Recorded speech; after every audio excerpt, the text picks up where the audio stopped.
All right, let's stay on retail here. Amazon is cutting back on the number of sales from its own brands, according to a new report from the Wall Street Journal.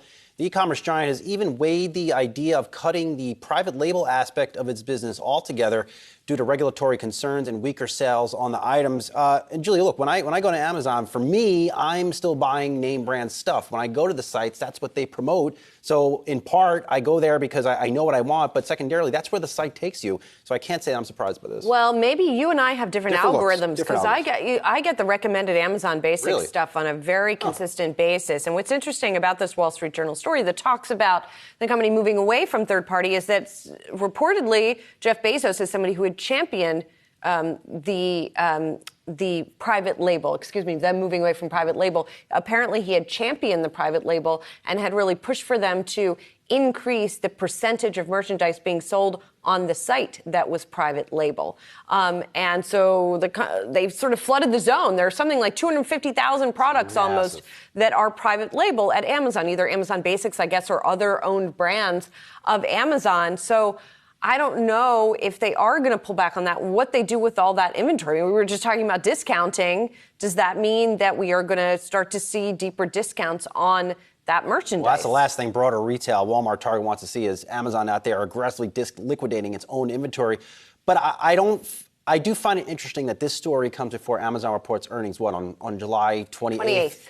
It gives you a sense of a company looking for ways to find more ways to cut expenses. Maybe they realized after their second quarter ended, they need to find more ways to cut expenses, and they need to start doing a better job signaling to Wall Street that they're going to get their expenses under wraps, really after, I would say, an aggressive year and a half of expanding their CapEx and building out various fulfillment centers.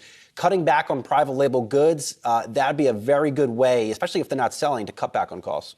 You know, it's interesting the way that Amazon works as a value proposition for people who buy the stock, because you have these two tracks of AWS, the cloud business, and the retail business, and they don't always sort of fire both at once, right? During the pandemic, perhaps you could argue they were both strong businesses, but you tend to hear investors say, well, you're buying one thing and getting the other in discount, or vice versa at different times. We just had the Prime Day numbers, by the way, if you want to argue which way we are at this point in time. And according to Adobe, the second day of Amazon Prime in particular saw total U.S. online spend surpass $5.9 billion.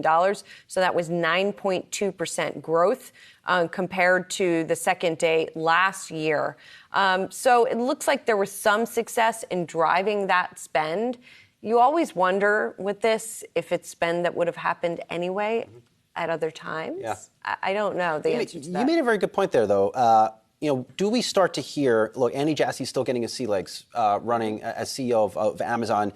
Does that discussion start again that Amazon should split up to drive value for its shareholders? This has been living for some time. Do you split off that cloud business? This has been talked about, that cloud business is massively undervalued because of the pressure on that retail business and because they're investing so aggressively. Right, but they're pulling back a lot on the investing in the retail business, right? We've seen closure of warehouses, shrinking of warehouse space. So I don't know. It'll be interesting to see, you're right, if that narrative comes up once again with this earnings report next week. I mean, it's going to be busy, not next week, 2 weeks? Every day is busy. What day is today? Every day. I have no idea. I have no idea. In any case, we're buckling up for a lot of those tech earnings. Amazon's going to be among them. And it's difficult to see one that has not been under pressure and hasn't been retrenching. That's really the overall theme. Yeah, our producer says it is Friday, July 15th, 2022. So there we go. Powell coming in hot and heavy with that real-time analysis. All right.